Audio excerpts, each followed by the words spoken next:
Good morning, everybody. Well, at this time, we always put somebody in the sports spotlight. It could be anybody, but it has to be Joe Garagiola today, the late Joe Garagiola. What a great guy. You know, I've often said, um, in another world, I'd have taken Joe's life. And I don't mean I'd have killed him. I'd have taken over in his shoes. He did it all. I mean, he was. I just liked the guy so much, and I admired him so much, and I was such a big fan of Joe Garagiola. He was born in the same neighborhood as Yogi Berra, down in the Hill. It was known as the Italian American neighborhood of St. Louis. It's now known as the Hall of Fame place because both of them obviously ended up in the Hall of Fame. Joe Garagiola was signed out of college, and as a catcher, he was certainly not in the league as a catcher of Yogi Berra, but he did play. He did play for a number of years, and he got to know the great stars of the 50s and 60s.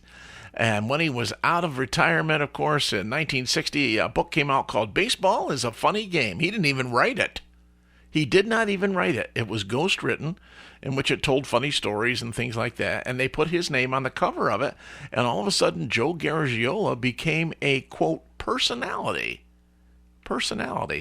And it showcased a style that he had that became known to all of his friends and fans. He was folksy. He was a regular guy. He was humorous.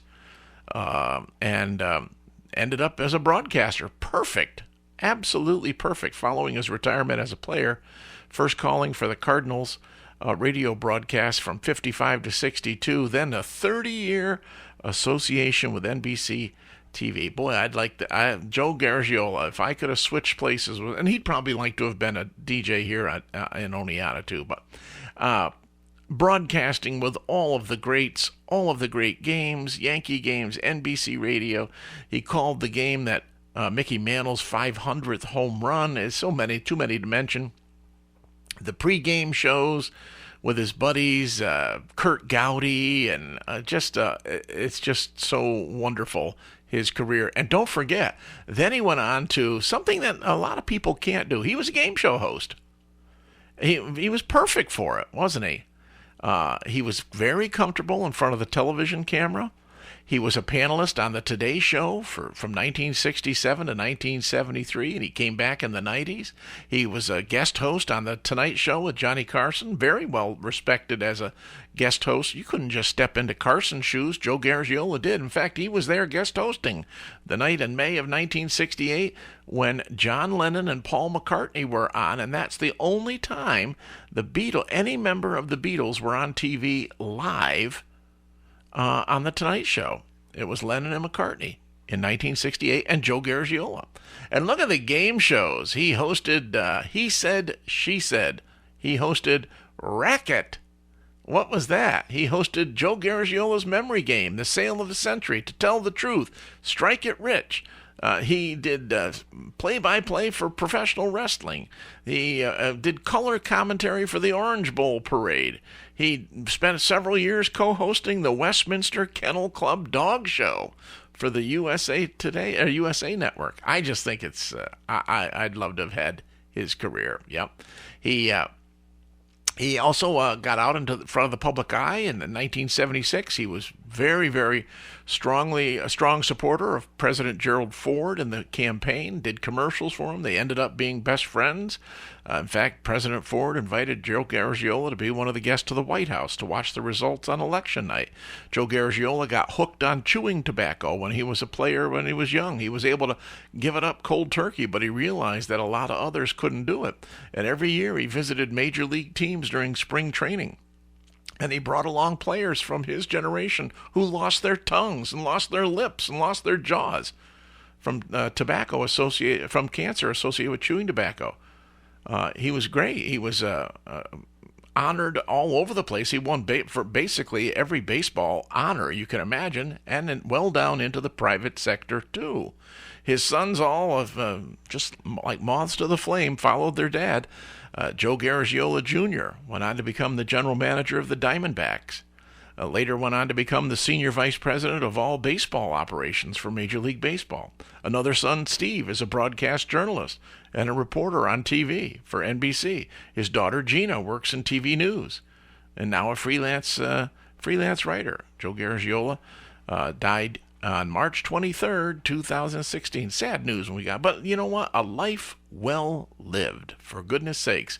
Joe Garagiola, member of the Baseball Hall of Fame, and just great stuff, you know. I mean, he was a World Series champion, a Ford Frick Award recipient, St. Louis Walk of Fame, you know, frequent visitor to our neck of the woods in Cooperstown, and a beloved figure, no doubt about it. So that is our morning look at sports. And in our spotlight this morning, the great Joe Garagiola. Liked him a lot. I sure did. Good morning, everybody.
Good stuff. That's Orleans and Love Takes Time, and that's our sports segment on Big Chuck's Morning Marathon. How you doing, gang? Everybody okay? Thank you so much for tuning in to WCHN in Norwich, New York, WDOS Oneonta, New York, and WDLA AM in Walton, New York. Glad to have you aboard.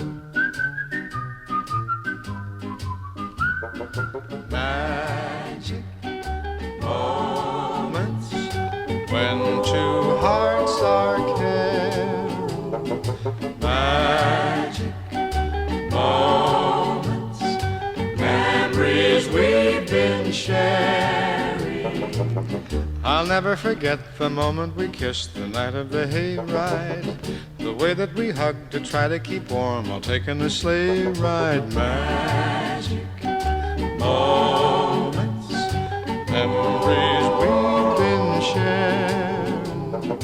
Magic moments when two hearts are caring. Time can't erase the memory of these magic moments filled with love.